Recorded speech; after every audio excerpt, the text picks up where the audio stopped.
Salut, nouvelle vidéo aujourd'hui. Aujourd'hui, on va parler d'un sujet qui anime un petit peu les gens et il y a beaucoup de débats en fait sur ce sujet. Ce sujet, c'est finalement, attendez, je coupe la clim. Finalement, c'est comment perdre de la graisse localisée. Donc, en fait, délocaliser de la graisse dans une certaine zone, etc. Il y a beaucoup de personnes qui argumente par rapport à ça que quand on perd du gras, c'est sur l'ensemble du corps. En fait, c'est réparti de manière uniforme. Quand on en gagne, c'est réparti de manière uniforme. Et donc, par cette action, quand ils disent, même d'ailleurs, je vois des panneaux dans les salles de sport, etc., où il y a marqué on ne peut pas perdre d'un seul endroit, où on ne peut pas perdre du gras, par exemple, que sur les abdos, etc. Il y a beaucoup ce côté, c'est pas possible en fait. Revenez à la réalité et tout ça.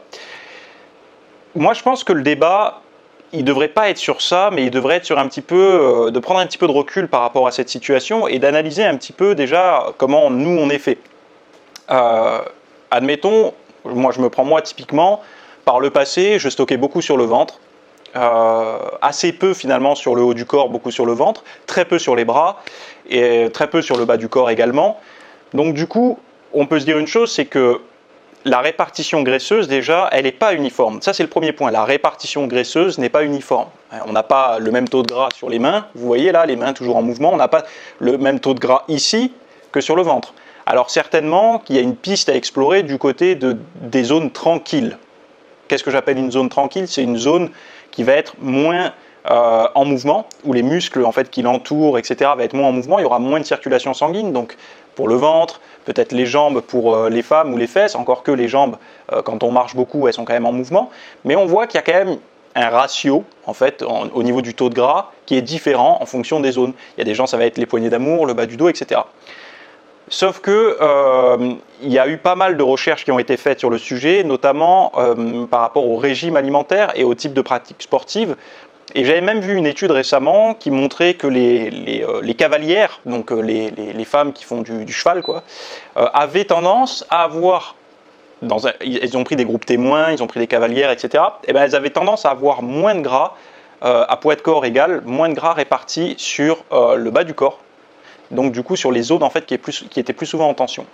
Donc toutes ces choses-là, d'ailleurs ceux qui ont lu aussi la méthode de Lavier 2 de mémoire, je crois que c'est dans celui-là, aussi dans le guide des abdos là, et du gainage, je ne sais plus, j'ai les deux de toute façon.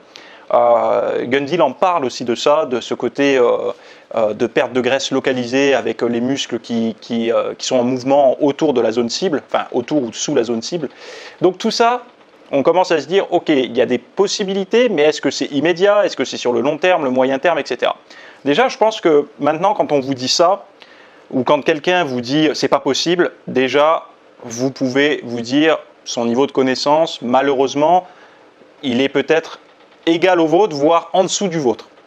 Donc ne posez pas une question à une personne qui va vous répondre. Enfin, si vous posez cette question à une personne qui vous répond c'est pas possible, malheureusement, c'est dommage de vous brider à sa réponse. Il y a peut-être d'autres pistes à explorer. Peut-être qu'elle n'a pas eu besoin d'ailleurs de perdre du gras de manière locale, enfin elle n'a pas eu de faiblesse au niveau de ce sujet-là, donc du coup elle n'a pas eu d'intérêt à faire des recherches dedans. Orientez-vous plutôt vers des personnes qui ont vécu ça et qui ont eu besoin de corriger ça, et qui s'appuient surtout sur des choses qui fonctionnent.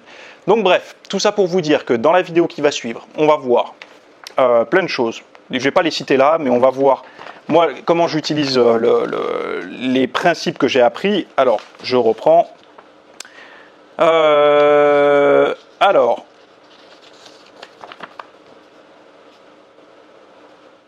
normalement j'ai tout noté et j'essaye de retrouver exactement, parce que j'ai fait une liste. Voilà, il y a 2 feuilles recto verso. Voilà. Comment perdre du gras localement et le plus rapidement possible. Ce que les pratiquants de longue date ne vous disent pas sur leur technique de perte de graisse. Pourquoi 90% des hommes stockent du gras sur le ventre et les fesses chez les femmes, et les cuisses aussi, et la meilleure façon de corriger ce problème. Ce que vous risquez avec un régime extrême et du sport intense, et la façon de l'éviter. La graisse récalcitrante sur le ventre se perdra qu'au sacrifice du muscle. Faux. Nous verrons pourquoi dans la dernière partie.